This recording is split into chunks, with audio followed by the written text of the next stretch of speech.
بسم الله الرحمن الرحیم. نن زمونږ د قرآن پاک د ترجمه سبق نمبر 27 ته سوره بقره شروع ده. اول سپاره ده او رکوع نمبر 6 ده. نن به ان شاء الله مونږ 51 52 53 54 دا څلور آیاتونه به وایو ان شاء الله. اول تلاوت کو بیا داغه نه پس لفظي ترجمه او مختصر تفسیر ورسوایو. اعوذ بالله من الشیطان الرجیم. بسم الله الرحمن الرحیم. وإذ واعدنا موسى 40 ليلة ثم اتخذتم العجل من بعده وأنتم ظالمون ثم عفونا عنكم من بعد ذلك لعلكم تشكرون. وإذ آتينا موسى الكتاب والفرقان لعلكم تهتدون. وإذ قال موسى لقومه يا قوم إنكم ظلمتم أنفسكم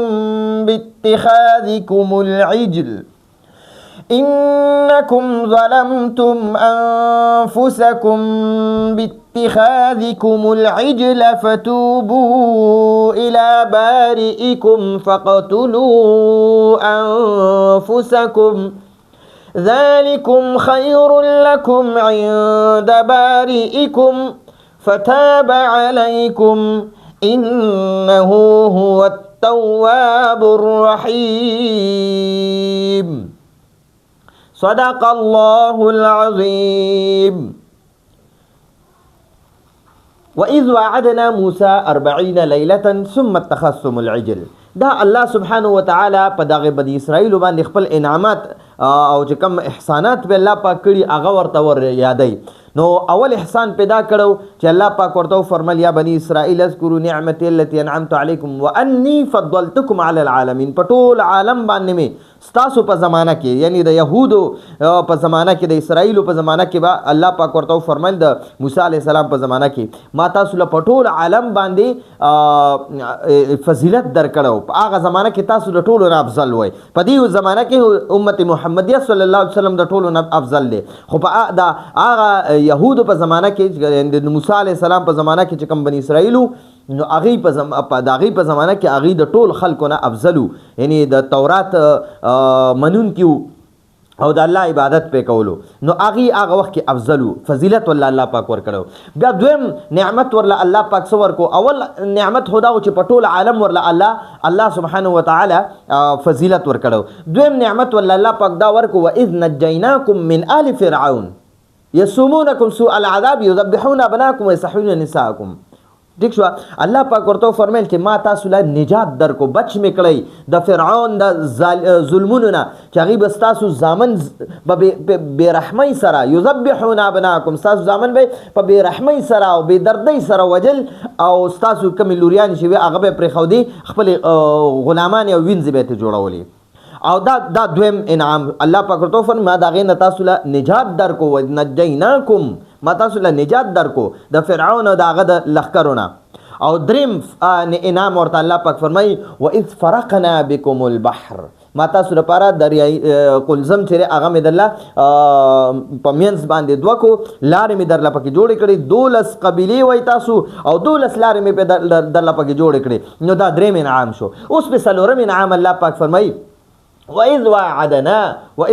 خدي بیا چې کله دا فرعونیان دي کنه دا فرعونیانو نه الله پاک دی بني اسرائیل له نجات ورکو او بني اسرائیل د دریای قلزم نه ووړېدل او فرعونیان د دریای قلزم کې الله پاک سره د فرعون غرق کړل. نو بیا د میدانی تیه ته لاړل دا بني اسرائیل موسی علیه السلام سره میدانی تیه ته چې اوس لاړل نو داخله خو د فرعون د ظلمونو د هغې د غلامۍ نه آزاد شول. نو آزاد یو قوم دی. نو دوی اوس هلته کې وي چې ای موسی علیه السلام موږ دپاره یو قانون پکار دی موږ دپاره یو ریاست پکار دی موږ دپاره یو طور طریقه د ژوند پکار ده چې اوس موږ په هغې باندې ژوند تیر کړو. نو موسی علیه السلام بیا الله پاک نه سوال وکړو چې الله د بني اسرائیل له خو الله پاک تا ورله ازادي ورکړه د فرعون او دغه د ظلمونو نه او د هغه خلک الله پاک تا ټول غر کړل خو اوس زما د قوم د پاره یو د ژوند تیرولو یو طور طریقه راکا نو الله پاک ورته بیا وفرمایل چې ته کوه تور ته راشه او دیر ورځې هلته کې ته روژه ونیسه عبادت وکړه نو زه به تعالی تورات یو کتاب درکمه چې هغه کتاب کې به تاسو ته ټول د ژوند تیرولو طور طریقې به وي تاسو به په هغې مطابق ژوند تیروئ نو بیا موسی علیه السلام چې هلته لاړو څلوېښت ورځې دېرش ورځې تېرې کړې او د اسلامي میاشتو 11مه میاشت وه ذوالقعده ورته وایي ذوالقعده وه او بیا چې کله د ذوالقعده پوره 13 ورځې روژې ونیولې او عبادات یې وکړل نو الله پاک ورته ویلو چې فرمایلو چې تاسو کله 13 ورځې تېرې کړې نو زه بیا تعالی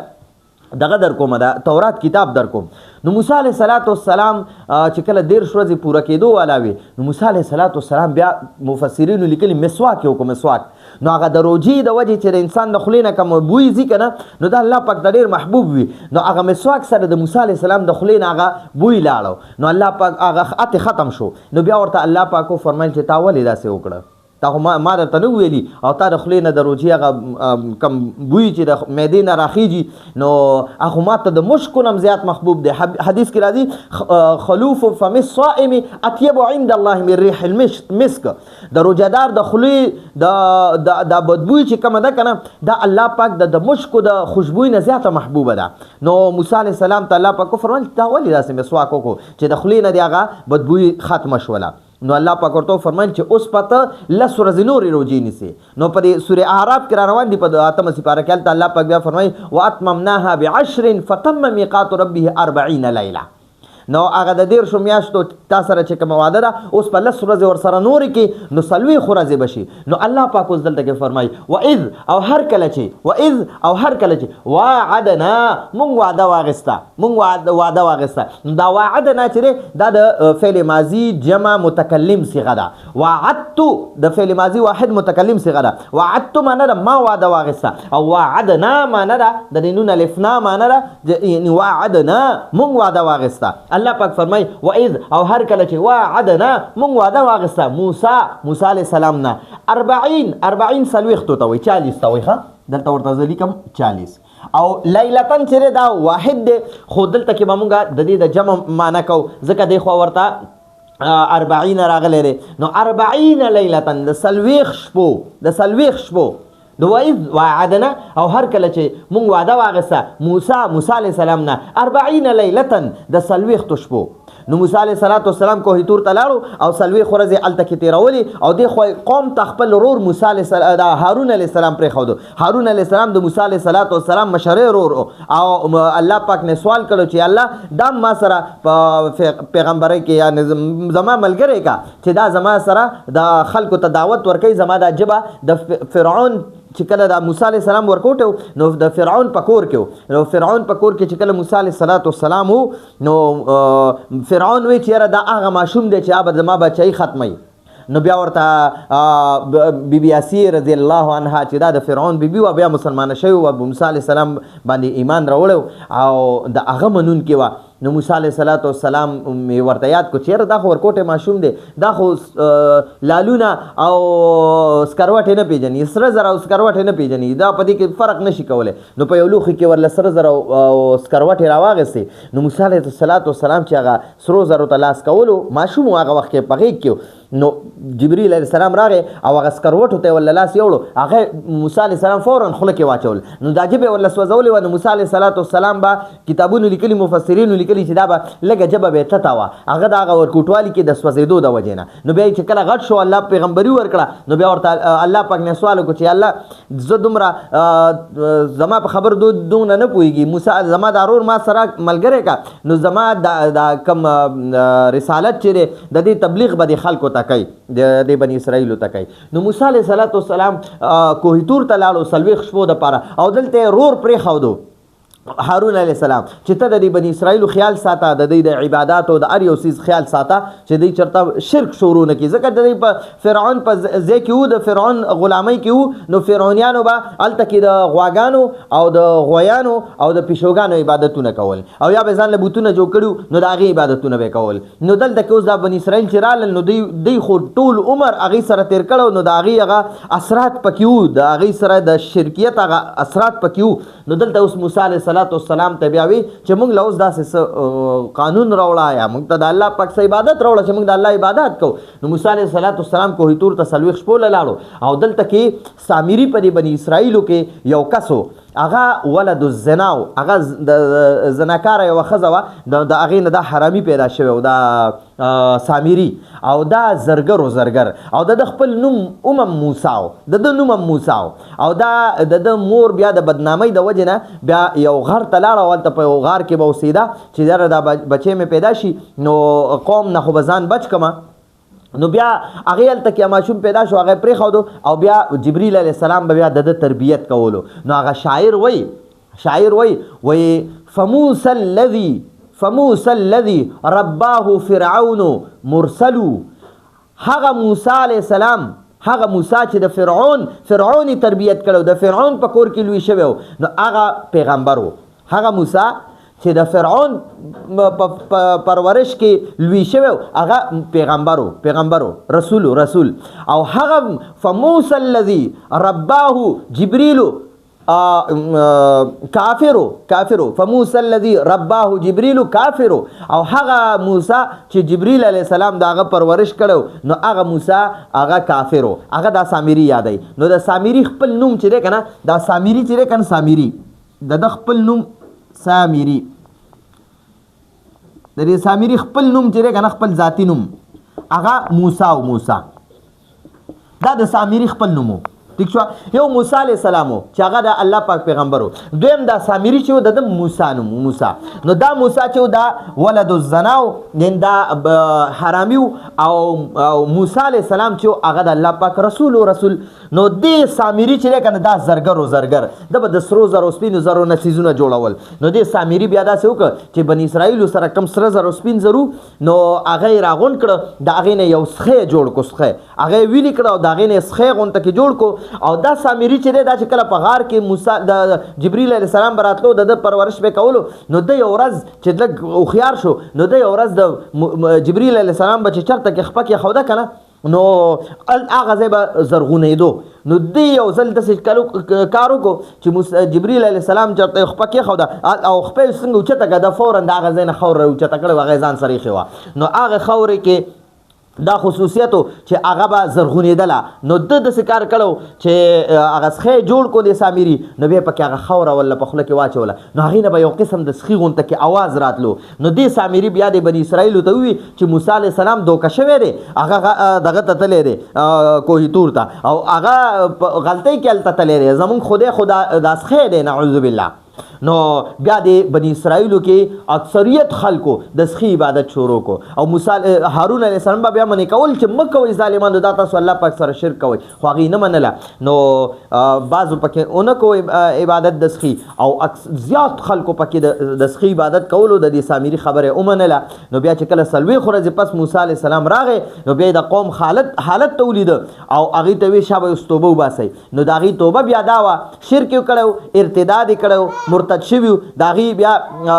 د هغې دغه دا د هغې توبه دا وه چې هغې به چې کومو خلکو د سخي عبادت کړی نو او کومو خلکو نه و کړی نو چې کومو خلکو نه و کړی نو هغې ته حکم دا وشو چې د کومو خلکو د سخي عبادت کړی دا قتل کوي دا چې کوم مشرکانو نو دی قتل کړل نو بس دا د دې توبه وه نو اوس هم دغه بحث دلته کې شروع دی وإذ واعدنا وهر کله چې واعدنا مونږ واده واخیسته موسی علیه السلام نه 40 لیلة د 40 شپو 40 لیلة د 40 شپو چې کوه تور ته راشه 40 شپې تېرې کا هلته کې به دا 40 ورځې روجې مونیسې نو بیا به مونږ تاسو دغه درکو دا تورات درکو ثم بیا اتخذتم تاسو جوړ کړو دا اتخذتم چې دا د صيغه جمع مذکر حاضر ده صيغه جمع مذکر حاضر ده تاسو جوړ کړو او دا فعل ماضی ده اتخذ يتخذ اتخاذ باب افتعال نه ده نو اتخذتم معنا تاسو جوړ کړو العجل عجل سخیتا وای سخیتا ٹھیک شو العجل سخی الهن و معبودن اله او معبودم جوړ کو ځان له خپل خوده او معبود جوړ کو الهن و معبودن خیم خپل معبود جوړ کو ٹھیک شو نو دلته کې ورته وای چې موسی علی السلام کوه تور ته سلوي شپول لاړو نو ثم اتخذتم بیا تاسو جوړ کړو العجل الهن و معبودن خیم خپل اله او معبود جوړ کو من بعده من بعد ذهاب موسی من بعد ذهاب موسی الى تور موسی علیہ السلام د کوه تور ته د تلونه پس تاسو خپل معبود جوړ کو من بعده د هغه د تلونه پس من بعده من بعد ذهابه د موسی علیہ السلام د تلونه پس من بعده د هغه نه پس یعنی د هغه د تلونه پس د موسی علیہ السلام د تلونه پس وانتم او تاسو ظالمان وای ٹھیک شو یعنی مشرکون تاسو مشرکان وای تاسو شرک کو الله پاک سم شرک کو خیم خپل خدای جوړ کو د الله پاک عبادت هم پرې خو او د سخی عبادت هم شروع کو نو دا خیم الله پاک سره برابر جوړ کو ٹھیک شو دا هغه برابر هم وګڼلو د سخی عبادت هم شروع کو نو وانتم ظالمون نو دا ظالمون چې دا صيغه اسم فاعل ده او جمع مذکر د جمع مذکر سالم صيغه ده جمع مذکر سالم ٹھیک شو جمع مذکر سالم ده نو دا خو په دې به تاسو امید دی پوه شوي ثم عفونا ثم بیا عفوتو معنا ده ما معاف کړی او عفونا معنا ده مونږ معاف کړی نو الله پاک بیا فرمایي ثم عفونا بیا مونږ معاف کړی عنکم تاسو مونږه ستاسو دا ګناه معاف کړه کومه ګناه معاف کړه چې دا کم تاسو ظلم کړو دا کم تاسو شرک کو دا کم تاسو چې د دې سخی عبادت کو نو دا ګناه مونږ بیا تاسو معاف کا من بعد ذالک د دې د عبادت نه پس یعنی د دې نه پس یعنی د دې سخی د عبادت نه پس لعلکم چې تاسو تشکرون شکر وباسئ نو ګورئ یو دریم نمبر ګورئ ما تاسو وی چې یو دغه په الله پاک انعام دا کړو پر بنی اسرائیل باندې چې په ټول عالم کې د اغي په زمانہ کې د موسی علی السلام په زمانہ کې په ټول عالم باندې الله پاک فضیلت ورکو دویم د فرعون نه الله پاک بچ کړل دریم د په دریاب کې ور الله لاري ورکړي سلورم موسی علی السلام له الله پاک کتاب ورکو پنځم الله پاک پتا سو رحم کو او تاسو معاف کړئ تاسو دا شرک کوم ګناه و دای معاف کړئ خود معافی او خپل طریقه وا ناغه د توسو ثم عفونا بیا مونږ معاف کړئ عنکم تاسو بیا مونږ تاسو معاف کړئ من بعد ذالک د دینه پس یعنی د دې سخی د عبادت نه پس بیا مونږ تاسو معاف کړئ لعلکم چې تاسو تشکرون شکر وکړئ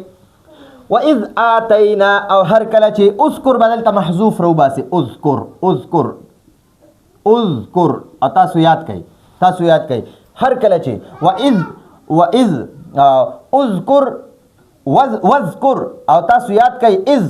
هر کله چې آتینا مونږ ورکړو آتیتو دا د واحد متکلم صيغه ده او آتینا د جمع متکلم صيغه ده فعل ماضی د فعل ماضی جمع متکلم صيغه ده آتینا مونږ ورکړو واذ آتینا او هر کله چې مونږ ورکړو موسی علیہ السلام ته کتاب یعنی تورات مولا ورکو والفرقان او فیصله کون کې قانون نو دلته کې د فرقان نه مراد عمدغه تورات هم راځي بعض مفسرین وایي چې د دې واو عطف په کتاب باندې شوی دی موسی الكتاب والفرقان موسی علیہ السلام ته داسې کتاب ورکو چې هغه فیصله کون کې دی هغه او بعض مفسرین وایي الفرقان نه مراد الفارق بین الحق والباطل د حق او د باطل په منځ کې فرق کون کې کتاب یا الفارق بین الحلال والحرام د حلال او د حرام په منځ کې فرق کون کې کتاب یا د الفارق نه مراد معجزات چې موسی علی السلام له الله پاک کوم دوه معجزې ورکړې وي چې یو عصا کونټي و چې هغه به پسواله نو هغه شانت کېده چې څنګه به موسی علی السلام غوسته او یا به چې پرې خو نو غټه شدهابت الله جوړ کړه او یو ید بیضا ده چې دا الله پاک ورته فرمایل دا لاس په دې طرف کې را سور کا چې ور به کو واپس په روخ کلو نور او د سپوږ سپوږمۍ په شانتي رڼا به کوله چا به ورته کتی نه شو نو دغې ته یادې بیضا وایي نو یا ته دغه معجزات مراد دي 3 خبرې ته مراد دي یا خو د دې نه مراد همدغه کتاب دی دا تورات ته مراد دی یا د دې الفرقان نه مراد د حق او باطل په منځ کې او د حلال او حرام په منځ کې فرق مراد دی او یا د دې نه مراد معجزات دي د موسی علیه السلام چې یو عصا وه کونټۍ او بل ید بیضا وه ٹھیک شو نو الله پاک فرمای و اذ اتینا او بیا مونږ ورکړو موسی علیہ السلام ته او هر کله چې و اذ او هر کله چې اتینا مونږ ورکړو موسی الكتاب موسی علیہ السلام ته کتاب یعنی تورات والفرقان او فیصله کن قانون او فیصله کون کې قانون یعنی د حق او باطل په منځ کې فرق کون کې قانون لعلکم چې تاسو تهتدون سملار بیا مومي چې تاسو په سملار روان شئ به من الضلالت د گمراهی نه سمې لارې ته راشئ نو دا تهتدون چې دی دا د جمع مذکر حاضر صیغه ده د فعل مضارع د جمع مذکر حاضر صیغه ده تهتدون چې تاسو هدایت عمومي د دې گمراهی نه تاسو هدایت ته راشئ ٹھیک شو دې لپاره ما تاسو له کتاب د تورات درکړو موسی علیه السلام نه مې ورکو چې تاسو د بني اسرائیل په سمه لار د دې ګمراهۍ نه روزي د دې ګمراهۍ سوه د سخي عبادت کولو چې د هغې نه روزي او په سمه لار باندې راشي واذ قال دلته کې اذکر محذوف روباسه واذکر اذ قال واذکر ٹھیک شو واذکر اذ قال واذکر اذ قال وذکر معنا را او تاسو یاد کړئ اذ هر کله چې قال اویل چوي موسی علیه السلام و اذ قال موسی او هر کله چې موسی علیه السلام وی فرمایل لقومه خپل قوم ته کم قوم ته چا چې د عبادت چا د سخی عبادت کړو د شرک کړو هغه مشرکان قوم خپل هغه مشرک قوم ته وی یا قومي دا یا قومي په اصل کې یا قومي دی یا قومی دی نو دا یا ته دلته محذوف شوی دا نو دلته کې مراد دی یا قومي ای زما قومه ای زما هغه قومه چا چې د سخی عبادت کړي نو هغه د سخی عبادت چې کوم قوم کړي هغې ته وایي انکم بشک تاسو ظلمتم ظلم وکړو نو دا ظلمتم د فعل ماضی جمع مذکر حاضر صیغه ده انفسکم پخپلو ځانونو ظلم وکړو ولې تاسو خپل ځان سره ظلم وکړو چې د الله عبادت هم پرېښود او د سخي عبادت هم شروع کړو باتخاذکم العجله دې با سببیه وایي با سببیه ورته وایي با سببیه ٹھیک شو نو با سببیه معنا به مونږ کوو وجې د وجې نه یعنی د ستاسو د سخي معبود نیولو په وجه تاسو د سخي معبود نیولو په وجه په خپل ځانونو ظلم وکړو تاسو ولې د سخي عبادت کولو سخیم ولې خپل خدای جوړولو نو تاسو د سخي جوړولو د سخي د خپل معبود د خپل اله د خپل خدای جوړولو د وجه نه تاسو په خپل ځانونو باندې ظلم وکړو نو وإذ قال موسی هر کله چې موسی علیه السلام او فرمایل لقومه خپل قوم ته هغه قوم ته چې شرک کړو یا قومي ای زما قومه انکم بشک تاسو ظلمتم ظلم وکړو انفسکم په خپل ځانونو باتخاذکم العجل د سخي د معبود جوړولو ستاسو د دې کوم معنا به اول به د کوم معنا وکړي ستاسو د سخي د معبود جوړولو د وجه نه ستاسو د سخي د معبود جوړولو د وجه نه اتخاذ معنا را جوړول ٹھیک شو ستاسو د نیولو په وجه یا د جوړولو په وجه ستاسو د معبود د نیولو په وجه یا ستاسو د معبود د جوړولو په وجه چې تاسو سخي خپل معبود جوړ کو د سخي ٹھیک شو انکم بشک تاسو ظلمتم ظلم کو انفسکم پخپلو ځانونو انفس چې کنه انفس دا د نفس جمع ده نفس یو ځان ته وایي ځان ته او انفس معنا یعنی زیات هغه کسان زیاتو نو هغې په خپل ځانونو باندې ظلم وکړو د څه د وجې نه باتخاذکم العجله ستاسو د سخي د معبود جوړولو د وجې نه تاسو سخي خپل معبود جوړ کو د دې د وجې نه نو تاسو په ځانونو باندې ظلم وکړو نو اوس ورته الله پاک فرمایي فتوبو نو توبه وکئ تاسو توبه وکئ نو توبو دا د جمع د امر د صيغه ده د جمع مذکر حاضر امر صيغه ده نو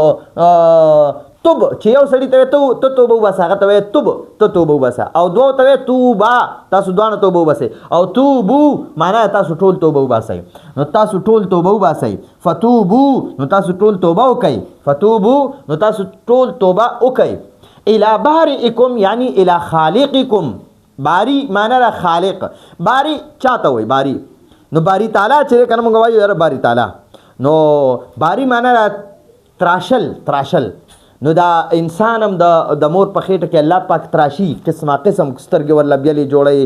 غوږونه ورله بیل جوړوي خوله ورله بیله جوړوي پوزه ورله بیله جوړوي لاسونه خپې نو دا الله پاک بالکل تراشي لکه څنګه چې تړکان یو لرګی تراشي کله د هغه نه یو څیز جوړ کړي کله بل څیز جوړ کړي ښکلي څیزونه ترې جوړوي نو الله پاک هم انسان نه دغه شان جوړوي ښکلی انسان جوړوي نو بارئکم یعنی خالقکم ستاسو د پیدا کوونکي ستاسو د پیدا کوونکي په دربار کې ٹھیک شو نو دلته کوي فتوبو نو تاسو توبه کوي الی بارئکم د خپل خالق په دربار کې د خپل پیدا کوونکي په دربار کې د خپل پیدا کوونکي په دربار کې توبه وباسئ نو دا غي توبې طریقې مرتبه خو دله توبې طریقه داوا فقتلوا اقتل معنا قتل کا او اقتلوا معنا تاسو ټول قتل کوي تاسو قتل کوي فقتلوا تاسو قتل کوي انفسکم خپل ځانونه یعنی انفسکم نه مراد دلته کې اخوانکم تاسو خپل رونه قتل کوي نو ګوره په دې کې چې کوم خلکو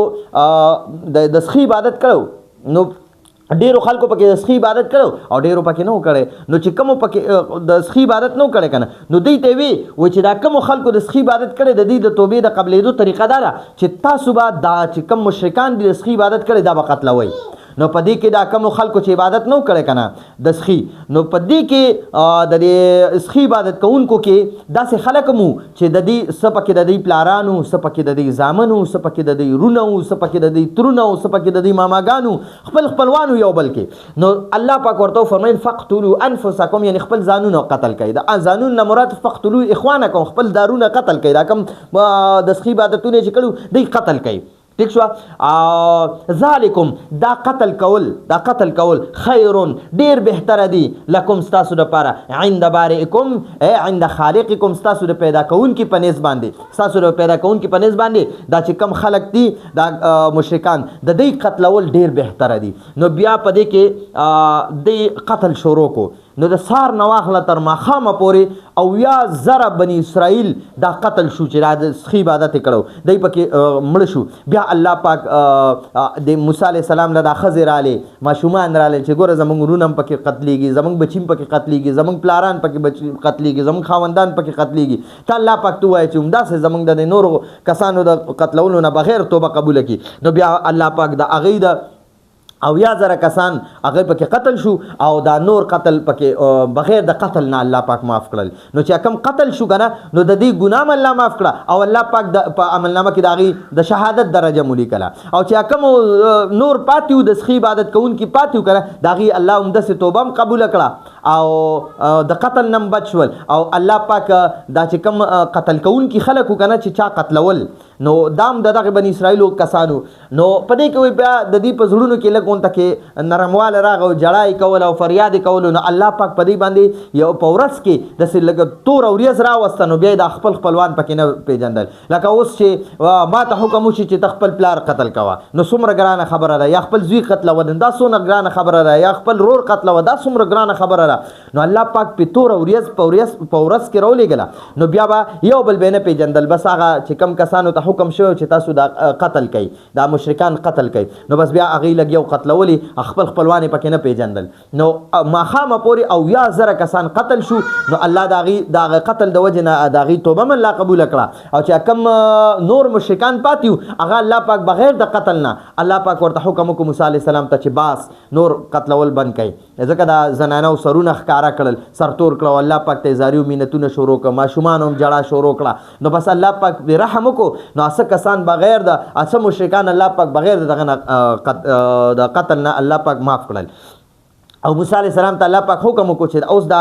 کم خیر دا واپس اوس وځوه ویلي کا او د دې د ایره چې دا په دریای قلزم کې یا دریای نیل کې واچوه. نو بیا هغه شانتي موسی علیہ السلام وکړل. نو دلته کې ورته هماغه خبره شروع ده چې تاسو په خپلو ځانونو ظلم وکړو چې خیم خپل معبود جوړ کو. نو اوس ورته الله پاک فرمایي تاسو توبه وباسئ خپل خالق په دربار کې د خپل خالق په بارګاه کې تاسو توبه وباسئ او فقتلوا انفسکم یعنی فقتلوا اخوانکم خپل دارونه چې کم کسانو دا قتل کړي چې چا شرک کړو. ذالکم دا قتلول دا دغه کسانو قتلول خیر ډیر بهتر دي ډیر غوره دي لکم ستاسو لپاره عند بارئکم ای عند خالقکم ستاسو پیدا کوونکي په نسبت باندې. فتاب نو هغه توبه قبول کړي یعنی الله توبه قبول کړه علیکم ستاسو الله توبه قبول کړه. انه هو بشکه هم هغه التواب لوی توبه قبلون کړي الرحیم ډیر رحم کون کړي. نو الله سبحانه و تعالی بیا دغه بنی اسرائیل توبه قبول کړه. نو دا زمونږه تفسیر اوس ان شاء الله مختصر لفظي ترجمه وایو. واذ او هر کله چې وعدنا مونږ واده واغسته موسی علیه السلام نه 40 لیلة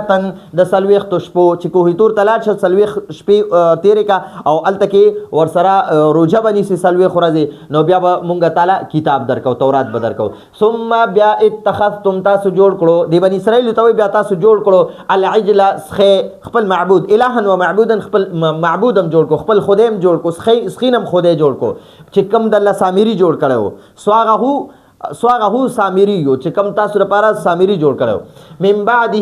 بعد ذهاب موسی الى تور د موسی علیہ السلام کوه تور ته د تلو نه پس تاسو کوم څخه جوړ کو او د هغه عبادت هم شروع کو. وانتم او تاسو ظالمون یعنی مشرکون تاسو شرک کو ظلم مکو ظالمان وای یعنی شرک مکو. ثم بیا عفونا مونږ معاف کړی عنکم تاسو مونږ بیا تاسو معاف کړی من بعد ذلك الاتخاذ یعنی د دې سخی د خدای جوړولو نه پس د سخی د خدای جوړولو نه پس او دغه د عبادت کولو نه پس مونږه تاسو معاف کړی لعلکم چې تاسو تشکرون شکر وکړئ او دا په تاسو باندې بل انعام ٹھیک شو. پنځم انعام د باندې دا و شپږم څلورم انعام دا چې تاسو الله پاک کوه تور کې موسی علیہ السلام له کتاب ورکو او وم انعام دا دی پنځم انعام چې مونږه تاسو دغه شرک نه پس معاف کړئ. وَإِذْ آتَيْنَا وَذْكُرْ دلته محذوف راو باسي او تاسو یاد کړئ اذ هر کله چې آتینا مونږ ورکړو موسی علیہ السلام تعالی کتاب یعنی تورات والفرقان او فرق کون کې قانون یعنی د حق او باطل په منځ کې فرق کون کې یا د حلال او حرام په منځ کې فرق کون کې یا معجزات چې موسی علیہ السلام له الله کوم دوه معجزې ورکړوي یو عصا او یو ید بيضاء لعلکم دې لپاره چې تاسو تهتدون په سم لار راشئ یعنی تاسو سم لار بیا عمومي ٹھیک شو تاسو په سم لار راشئ به من الضلالت دغه گمراهی نه پس کتاب د تورات په ذریعه سره. واذ قال موسی او هر کله چې اوس کو دلته محذوف راو بس او تاسو یاد کړئ اذ هر کله چې قال موسی علیہ السلام او فرمایل لقومه خپل قوم ته د لام جاره معنی به کې تا او قوم ته وای او ها معنی خپل نو خپل قوم ته. وإذ قال هر کله چې وې موسی علیہ السلام لقومه خپل قوم ته یا قومي ای زما قومه یا قومي دې دا یا د تخفیف د پر حذف شوی دا د سپکوالی د پر نو یا قومي شو می اصل کې دا یا قومي دې ما بر لیکل دا یا بیا حذف شو نو یا قومي شو نو یا قومي ای زما قومه انکم بشکا د ان معنا بشک او کوم معنا تاسو انکم بشک تاسو ظلمتم ظلم وکړو ظلم وکړو دا د جمع مذکر حاضر صيغه د فعل ماضی انفسکم پخپل ځانونو تاسو پخپل ځانونو ظلم وکړو څنګه ظلم وکړو باتخاذکم العجل الها ومعبودا تاسو د سخی خدای جوړولو د وجنه تاسو خدای جوړ کو ځان له داسخه نو دغه د وجنه تاسو خپل ځانونو ظلم وکړو نو سورۃ الله پاک فرمای فتوبو نو تاسو توبه وکئ الی بارئکم یعنی الی خالقکم خپل پیدا کون کی په دربار کې او هغه طریقه سوا فقتلوا فقتلوا چې دا د جمع متکلم دا د جمع امر صيغه د جمع مذکر حاضر امر صيغه ده فقتلوا تاسو قتل کوي انفسکم یعنی انفس اخوانکم د خپل رونو ځانونه قتل کوي یعنی خپل رونه قتل کوي فقتلوا اخوانکم فقتلوا انفسکم معنا سره فقتلوا اخوانکم تاسو خپل رونه قتل کوي چې کوم کسانو دغه کړو دا شرک کړو نو هغه قتل کوي نو بعض خلکو پکې شرک نو کړی هارون علیه السلام خبره منلې وه هارون علیه السلام به منې کول چې تاسو دا شرک کوئ او هغه سو خبره ومنله او سو ونه منله نو الله پاک بیا ورته فرمایي چې دا کوم خبره منلې وه د هارون علیه السلام نو دغه خلکو ته وایي و چې د کوم خلکو شرک کړی دی دا قتل کوي نو فقتلوا تاسو قتل کوي انفسکم خپل ځانونه ذالکم همدا اندا قتل کول خیر ډیر غوره دی ډیر بهتره دی لکم تاسو د پاره عند بارئکم عند خالقکم تاسو د خالق په دربار تاسو د پیدا کون کې پنيس باندې فتاب نو الله توبه قبول کړه علیکم تاسو انه هو بشک هم هغه انه هو معنا بشکهم هغه التواب دا تواب د مبالغه صيغه ده د معنا لوی توبه قبلون کې الرحیم او دام د مبالغه صيغه ده ډیر رحم کون کې دی ٹھیک شو جی نو دا امید دی په دې به تاسو پوه شوي آسان الفاظو کې مې درته ترجمه وکړه او دا واقعیت تاسو اورېدلي ځکه ما تفصیلي د سر نه ونه کړه انشاءالله بار بار را روانه ده زه به درته پکې ډېر ځای نه وایم نو راتلونکي درس پورې اجازه غواړو هذا هو المرام والله اعلم بحقیقة الكلام